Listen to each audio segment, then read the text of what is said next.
Hello dear students. मैं संजीव शर्मा आप लोगों का फिर से एक बार स्वागत करता हूं आपके अपने इस यूट्यूब चैनल जिसका नाम है रामानुजन क्लासेस। तो आज मैं आप लोगों के लिए बहुत ही इंपॉर्टेंट जानकारी लेकर आया हूं, तो इस सेशन को आप शुरू से लास्ट तक देखना, क्योंकि आज मैं जो डिस्कस करने वाला हूं वो सीयूटी एग्जाम से रिलेटेड कुछ जानकारियां आप लोगों के साथ डिस्कस करने जा रहे हैं। और साथ में साथ हम लोग मैथ के जो सिलेबस है, मैथ का क्या पैटर्न होने वाला है, उन सारे पॉइंट्स के बारे में पहले हम स्टडी करेंगे, पहले डिस्कशन करेंगे और फिर जाकर अगले दिन से आप लोगों का सेशन स्टार्ट हो जाएगा। तो सबसे पहले स्टार्ट करते हैं कि सीयूटी का फॉर्म भरने का डेट लास्ट कब है और हमें फी सबमिट करने का डेट कब है और साथ में करेक्शन डेट कब।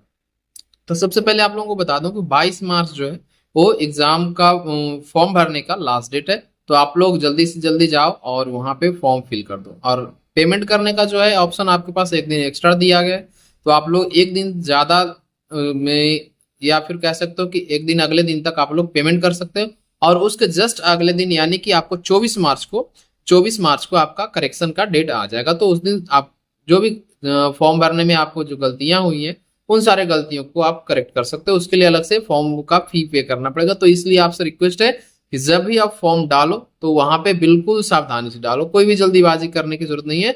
बिल्कुल ध्यानपूर्वक आपको फॉर्म फिल करना है एक एक पॉइंट, क्योंकि अगर कुछ भी गलत हुआ तो फॉर्म आपका रिजेक्ट हो जाएगा और रिजेक्ट होने की वजह से फिर आप एग्जाम नहीं दे पाओ। तो ये आपसे बार बार मैं बोल रहा हूँ कि फॉर्म बहुत सावधानी पूर्वक फिल करना। अब चलो इसके बाद हम बात करते हैं कि एग्जाम की प्रिपरेशन किस तरह से करेंगे। तो एग्जाम की प्रिपरेशन सबसे पहले हम क्या करेंगे कि फंडामेंटल चीजों को एक बार अच्छे तरीके से रिकॉल करेंगे, फिर हम प्रैक्टिस करेंगे रेगुलरली। प्रैक्टिस जितना अच्छा से करोगे आप लोग उतना ही अच्छा स्कोर करने का आपका चांसेस एग्जाम में रहेगा। उसके बाद प्रैक्टिस सेट आपका है, मॉक टेस्ट आपका है, आपके लिए मैं मॉक टेस्ट लेकर आऊंगा। साथ में प्रैक्टिस सेशन आप लोगों का मैं रेगुलर करवाऊंगा, जिससे आपका जो तैयारी है वो और सही तरीके से हो जाए और आपका तैयारी एक अलग लेवल पे पहुंच जाए। फिर आपका गाइडेंस भी जरूरी है। अगर गाइडेंस आप एग्जाम की प्रिपरेशन में लगे हो लेकिन आप प्रॉपर डायरेक्शन में नहीं जा रहे हो तो वहां पे भी आप लोग गलत कर के आओगे, वहां पे भी आपकी दिक्कतें बढ़ जाएंगी।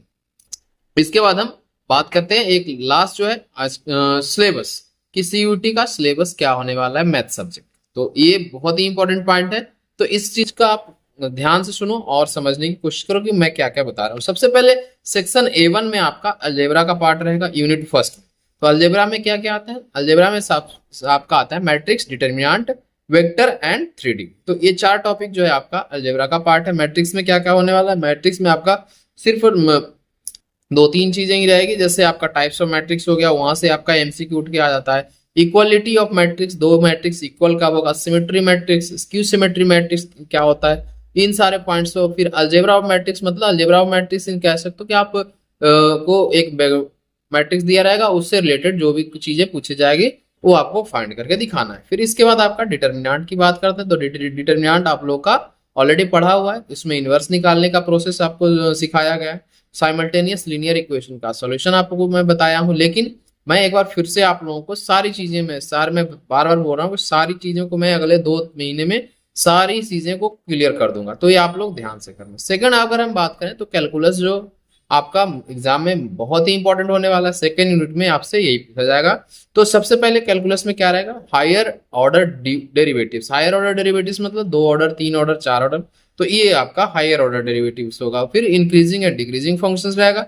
मैक्सिमा मिनिमा है जो कि आपका किससे जुड़ा हुआ है? एप्लीकेशन ऑफ डेरिवेटिव से जुड़ा हुआ है। इसके बाद अगर हम बात करें तो इसके बाद हमारा थर्ड यूनिट में आपका जो है इंटीग्रल्स एंड इट्स एप्लीकेशन आता है। इंटीग्रल्स एंड इट्स एप्लीकेशन में सबसे पहले डेफिनिट एंड इनडेफिनिट इंटीग्रल्स है उसमें। फिर आगे अगर हम बात करें तो area related to circles, area related to curves, ये सारी चीजें एप्लीकेशन ऑफ इंटीग्रल की मदद से हम लोग फाइंड करते हैं। फिर अगर हम अगली यूनिट की बात करें तो अगला यूनिट नंबर 4 है जो कि डिफरेंशियल इक्वेशन। डिफरेंशियल इक्वेशन भी बहुत ही इंपॉर्टेंट चैप्टर है। और अगर ये चैप्टर आप करके जाते हो, अगर ये यूनिट आप अच्छे तरीके से करके जाते हो एग्जाम में, तो मैं गारंटी देता हूं कि बाकी सारे चैप्टर्स आपको बहुत ही आसान लगेगा, बहुत बहुत बहुत ही आसान लगेगा। तो डिफरेंशियल इक्वेशन, क्योंकि बच्चे को बच्चे के माइंड में ये बैठ जाता है कि डिफरेंशियल इक्वेशन काफी टफ है, काफी टफ चैप्टर है, तो वो पहले ही छोड़ देता है, पहले ही हाथ खड़ा कर लेता है कि भैया मेरे से ये नहीं होगा। तो आपको ऐसा नहीं करना है, क्योंकि आपको अगर अच्छा करना है पेपर में तो सारे के सारे चीजें, सारे के सारे यूनिट, सारे के सारे डाउट्स आपको पहले ही क्लियर करके एग्जाम में जाना है। इसमें और क्या पूछा जाएगा आपका डिफरेंशियल इक्वेशन में, सॉल्व करने का प्रोसेस जो है अलग अलग आपका वेरिएबल सेपरेबल मेथड है, फिर लीनियर इक्वेशन के फॉर्म में आपका कन्वर्ट करके जो डिफरेंशियल इक्वेशन निकालना होता है वो है, फिर आपका पार्टिकुलर सॉल्यूशन फाइंड करना होता है। तो उन सारे चीजों को आपको आपका एग्जाम में पूछा जाएगा। फिर आपसे अगर बात करें तो जो यूनिट नंबर 5 में है, यूनिट नंबर 5 में प्रोबेबिलिटी आपसे बहुत ही बार पूछा गया रैंडम वेरिएबल्स का। तो प्रोबेबिलिटी आपको आता ही भी होगा, लेकिन एक बार प्रैक्टिस करके जाना, क्योंकि उसमें एक चीज आपको बार बार परेशान करेगा और एक लेवल ऊपर तक भी पूछ सकता है, क्योंकि आपका अब ग्रेजुएशन स्टार्ट होने वाला है। तो एग्जाम में आपका बाइनोमियल थ्योरम या फिर आप 11th क्लास में जो भी पढ़ाई किया है बाइनोम परमुटेशन कॉम्बिनेशन, उसका इस्तेमाल करके आपसे यहाँ पे क्वेश्चन पूछा जा सकता है प्रोबेबिलिटी में। तो इस चैप्टर को एक बार को रिलेट करके पढ़ोगे तो ज्यादा अच्छे से समझ में आएगा। फिर आपका हम बात करें लीनियर प्रोग्रामिंग प्रॉब्लम्स। तो लीनियर प्रोग्रामिंग प्रॉब्लम्स में एक सिंपल सा होता है ग्राफिकल मेथड, और दूसरा होता है इसी ग्राफिकल मेथड में फिजिबल एंड इनफिजिबल रीजन का आपका ऑप्टिमल फिजिबल सॉल्यूशन फाइंड करना और मैक्सिमम और मिनिमम वैल्यू फाइंड करना होता है इसमें। इसके बाद अगर हम बात करें तो यूनिट सेकंड में अगर हम बात करें सेक्शन बी में, तो इन सारे चीजों का ही आपका समराइजेशन करके दिया हुआ है, और इसी में आपका अलजेब्रा में क्या क्या पढ़ना है क्या क्या नहीं पढ़ना है, सारी चीजें हम जब क्लासेस रेगुलर करेंगे तो उस क्लास में आप लोगों को सारी की सारी चीजें मैं आप पूरे डिटेल में डिस्कस करूंगा आप लोगों के साथ। और उसके अलावा आप लोगों से मैं सिर्फ यही रिक्वेस्ट करूंगा कि जो सेशन है आप लोग शुरू से अंत तक हर सेशन को करो, साथ में आप लोग मॉक टेस्ट अटेम्प्ट करते रहो हर दिन, चाहो जब भी आपका समय मिले। मैथ एक ऐसा सब्जेक्ट है जिसमें आप 100 आउट ऑफ 100 स्कोर कर सकते हो, और आपका रैंकिंग ये सब्जेक्ट बहुत अच्छा बना सकता है।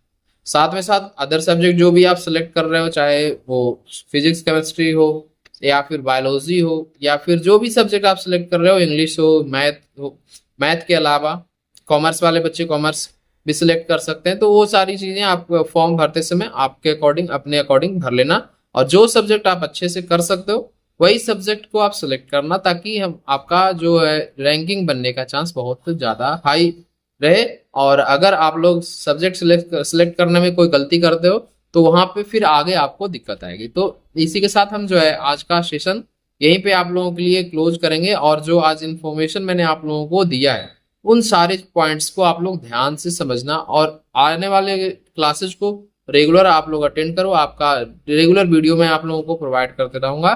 तो इसी के साथ मैं आज का जो सेशन है क्लोज करता हूँ। तो चलो, thank you so much for watching this video. Have a good day and best of luck for CUET exam, क्योंकि सीयूटी एग्जाम आप लोग फाड़ने वालों मैं इसकी गारंटी देता हूँ। ठीक है, चलो बाय बाय।